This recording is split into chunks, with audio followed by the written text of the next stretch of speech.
Estados Unidos tuvo una de las vergüenzas más humillantes de su ejército militar en el 2021, cuando el comandante en jefe Joe Biden, sin ningún plan, sin ninguna estrategia, ordenó retirar todas las tropas de Afganistán.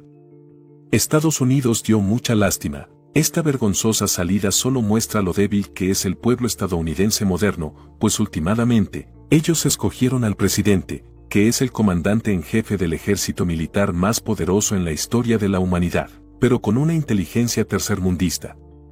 ¿Pero qué nos podemos esperar del presidente que escogieron los estadounidenses? A este presidente se le olvidan las cosas, se cae de las escaleras, se cae de la bicicleta, saluda a hombres fantasmas, y habla tantas incoherencias que hasta declaró que tenía cáncer, y la secretaria de prensa de la Casa Blanca tiene que estar desmintiendo todas las declaraciones del presidente, porque ya no recuerda ni a qué escuela fue. Pareciera que los estadounidenses solo votan por cualquier muñeco que los noticieros les presentan.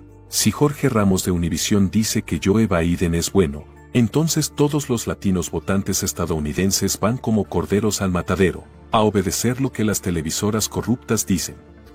Ya nadie piensa por sí mismo, ya nadie analiza quién es el mejor candidato, ya a nadie le importa escuchar el debate entre candidatos, e identificar cuál sería el mejor presidente para el país. La invasión a Irak, se dice que fue uno de los peores errores que pudieron cometer la OTAN y Estados Unidos, a lo largo de su historia de política intervencionista. Originalmente, se habían mandado tropas al Medio Oriente para eliminar a los talibanes, responsables de los ataques terroristas del 9/11 en Estados Unidos. La justificación era, que si Estados Unidos no invadía y destruía a los talibanes, los ataques terroristas y muertes en masa continuarían en los Estados Unidos. Y así fue como el presidente George Bush y Barack Obama trabajaron fuertemente para destruir el terrorismo. Pero lo que no sabían, es que el pueblo talibán, es un pueblo guerrero, que lleva más de 2000 años peleando batallas contra sus enemigos, son gente que nacen para pelear, y se deleitan en dar su vida por su causa. Los talibanes son gente que no tienen nada que perder, nacieron para la guerra, viven para la guerra, y no hay nada ni nadie que los pueda detener. Así que, ¿cómo Estados Unidos pensaba destruirlos? Pues la verdad eso era imposible.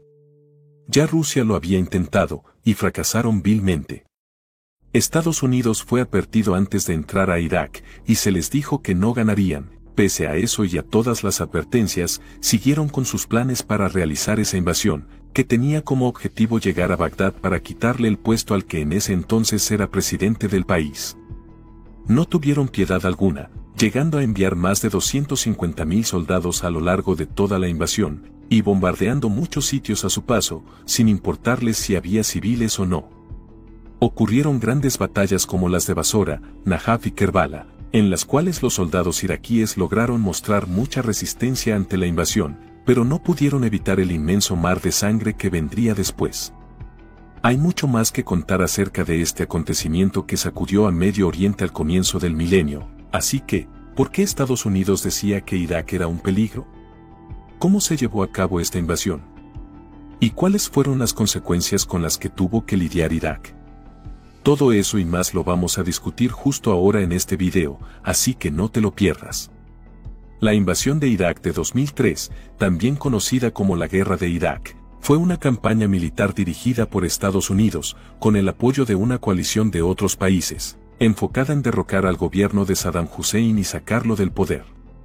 Se trató de la acción militar más grande desde la Guerra del Golfo en 1991, e implicó un despliegue masivo de tropas estadounidenses y de la coalición, así como una amplia gama de equipo y tecnología militar. La invasión fue la culminación de una larga disputa entre Estados Unidos e Irak, que se había intensificado en los meses previos a la guerra. La guerra tuvo un impacto profundo en Irak, la región y el mundo, y continúa dando forma al panorama político y de seguridad en el Medio Oriente. Para entender un poco mejor el contexto, hay que saber lo siguiente. Finalizando la década de 1980, el líder de Irak, Saddam Hussein, dirigió al país en una guerra contra Irán, la cual duró 8 años y resultó en pérdidas significativas para ambos bandos. Durante esa época, Estados Unidos ya había acusado a Irak de poseer armas de destrucción masiva y de apoyar el terrorismo internacional. En meses previos a la invasión, Estados Unidos y una coalición de otros países, incluidos el Reino Unido, Australia y Polonia, comenzaron a aumentar su presencia militar en la región del Golfo Pérsico. Luego, en 1990, Irak invadió Kuwait, lo que condujo a la Guerra del Golfo. Fue la guerra en la que una coalición compuesta por 34 países y encabezada por Estados Unidos, obligó a Irak a retirarse de Kuwait tras varios meses enviando tropas y armamento a Arabia Saudita. Por supuesto, todos estos países estuvieron desde el inicio de la invasión en la búsqueda de soluciones que no involucrasen la violencia, como negociaciones diplomáticas y sanciones económicas. Sin embargo, estos esfuerzos no lograron producir una resolución y el 17 de marzo de 2003, Estados Unidos y sus aliados de la coalición presentaron una resolución al Consejo de Seguridad de la ONU, y la coalición lanzó la invasión el 20 de marzo de 2003. Algunos países, incluidos Francia y Rusia, habían insistido en las inspecciones continuas y esfuerzos diplomáticos, pero Estados Unidos y otros aliados de coalición argumentaron que Irak no estaba cooperando con las inspecciones y que la acción militar era necesaria. La guerra terminaría con la victoria para la coalición liderada por Estados Unidos. ¿Sigues aquí? Hazme un favorcito y regálame un me gusta para continuar trayéndote aún mejor contenido. Después de la Guerra del Golfo, las Naciones Unidas impuso sanciones estrictas a Irak, lo que afectó gravemente a la economía del país y provocó un sufrimiento generalizado entre la población. Estados Unidos y otros países también impusieron una zona de exclusión aérea sobre partes de Irak, para evitar que el país usase sus aviones militares. Además, Estados Unidos también afirmó que Irak estaba violando las resoluciones de la ONU sobre el desarme de las armas de destrucción masiva. Estas afirmaciones se utilizaron como la principal justificación de una futura invasión por su parte, a pesar de que nunca se encontraron armas de destrucción masiva en Irak. Más específicamente, el gobierno de Estados Unidos, encabezado en ese entonces por el presidente George Bush, argumentó que la posesión de armas de destrucción masiva por parte de Irak amenazaría la seguridad de la región y del mundo, y que el apoyo de Irak al terrorismo lo convertía en una amenaza inminente. Por todo eso, decían que era necesaria una acción militar para imponer su cumplimiento.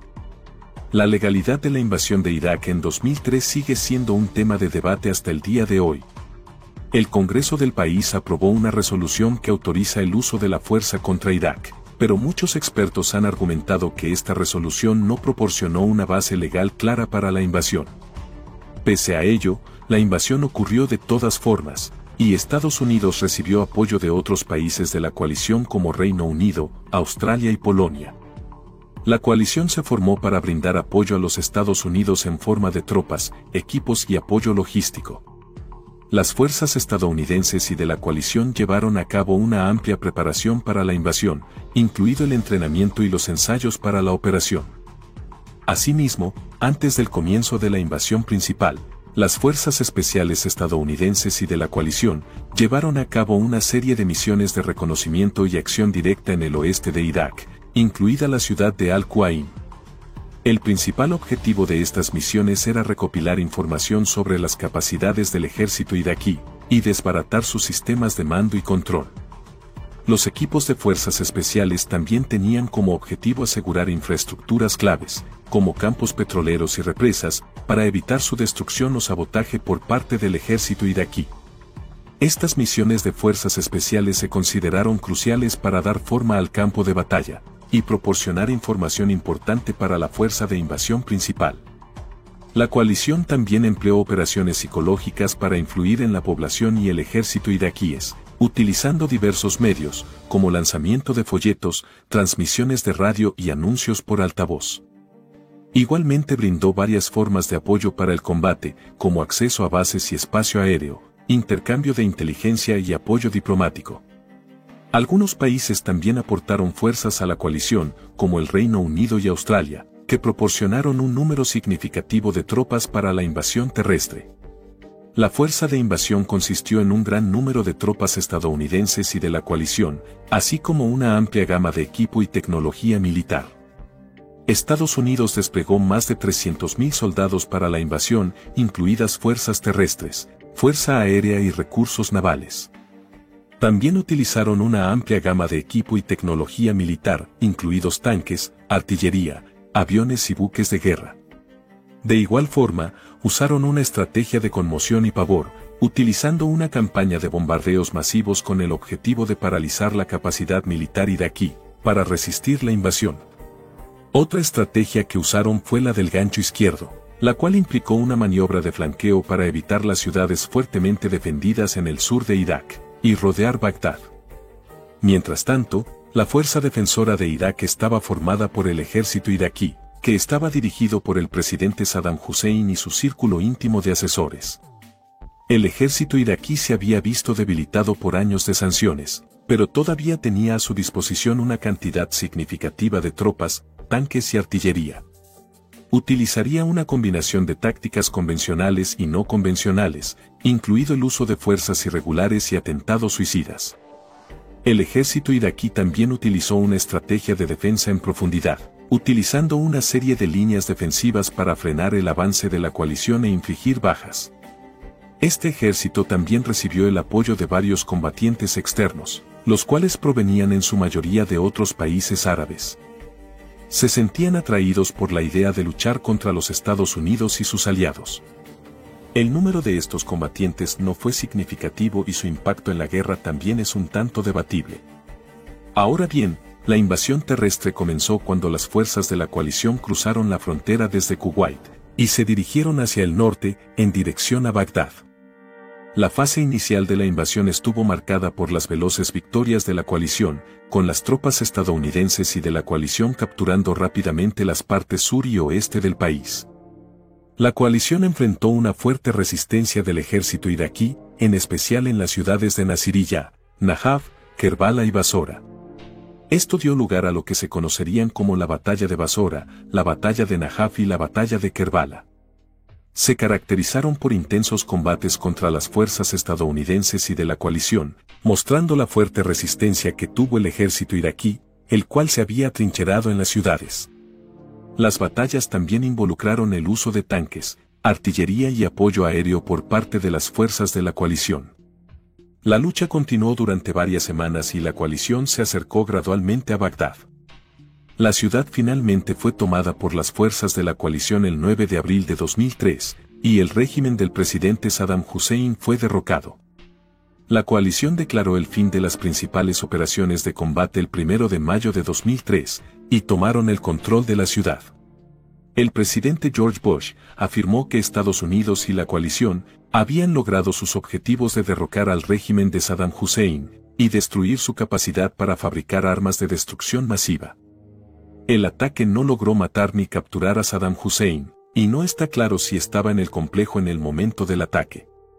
Sin embargo, el ataque causó daños significativos al complejo y resultó en la muerte de varios civiles.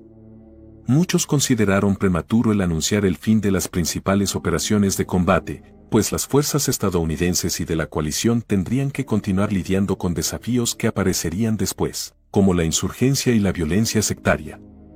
Todo el caos desatado en el territorio abrió paso a los saqueos, y a la destrucción de la infraestructura que aún estaba intacta, teniendo a muchos edificios gubernamentales, empresas y viviendas siendo destruidos o dañados. A raíz de eso, otros de los desafíos a los que se enfrentaron Estados Unidos y las fuerzas de la coalición, fueron tratar de reconstruir y estabilizar al país, incluyendo la restauración de servicios básicos y el fomento del desarrollo económico. También fue desafiante facilitar la transición política en Irak, pero se realizaron esfuerzos para hacer cosas como la redacción de una nueva constitución, la celebración de elecciones y la transferencia del poder a un nuevo gobierno elegido democráticamente. Y claro, estamos hablando de una guerra. Siempre ocurren crisis humanitarias en este tipo de conflictos, y esta no iba a ser la excepción a ello. Muchos iraquíes terminaron desplazados o convertidos en refugiados, y enfrentando desafíos para acceder a necesidades básicas como alimentos, agua y atención médica. La cobertura de los medios estadounidenses sobre la invasión generalmente apoyó a las fuerzas estadounidenses y de la coalición y la decisión de invadir Irak. Por otro lado, la cobertura internacional parecía ir en el mismo sentido, hablando acerca de los desafíos a los que se tuvo que enfrentar Estados Unidos y la coalición para alcanzar sus objetivos. Sin embargo, también hubo muchísimas críticas a nivel internacional a causa de todos los sacrificios que se tuvieron que realizar. Una de las principales críticas a la invasión de Irak fue que la justificación de la guerra por parte de Estados Unidos y la coalición, que era la presencia de armas de destrucción masiva, se basó en pruebas defectuosas o falsas. Otra crítica fue que la invasión se llevó a cabo sin una guía de las Naciones Unidas, y por lo mismo, fue una violación del derecho internacional. Asimismo, muchos críticos argumentaron que Estados Unidos y la coalición deberían haber buscado soluciones diplomáticas en lugar de una intervención militar, para abordar la supuesta amenaza que representaba Irak. Como seguramente ya te debes haber imaginado, la invasión de Irak tuvo una enorme oposición del público, tanto en Estados Unidos como a nivel internacional. Muchas personas protestaron en contra de la guerra y el costo humano que terminó implicando. Además, había quienes decían que este combate tenía el potencial de desestabilizar a toda la región y conducir a un aumento de la violencia sectaria y el terrorismo, cosa que terminó ocurriendo. Entonces, la invasión a Irak se dio a raíz de las falsas acusaciones de Estados Unidos, el cual parecía haber estado buscando cualquier excusa para atacar a Irak. Se planificó la invasión durante mucho tiempo, y aunque la ONU nunca terminó aprobando esta clase de intervención, la terminaron realizando de todas formas. Todo esto vino con muchas críticas a nivel global por todas las pérdidas humanas que ocurrieron, y muchas personas aún se siguen preguntando por qué no decidieron tomar una vía más pacífica para resolver este conflicto. Al final, el combate generó muchísimas pérdidas en ambos bandos, pero sobre todo en Irak, pues luego de la guerra se encontraría atravesando una fuerte crisis humanitaria, y un caos que se siguen manteniendo hasta la actualidad.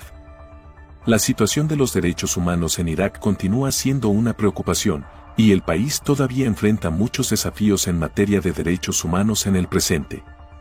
Te felicito por llegar al final de este video, eres genial, aquí está otro video que nos encantaría que vieras. Espero que te haya gustado muchísimo, no olvides dejar tu suscripción y tu comentario. Gracias y un saludo muy grande.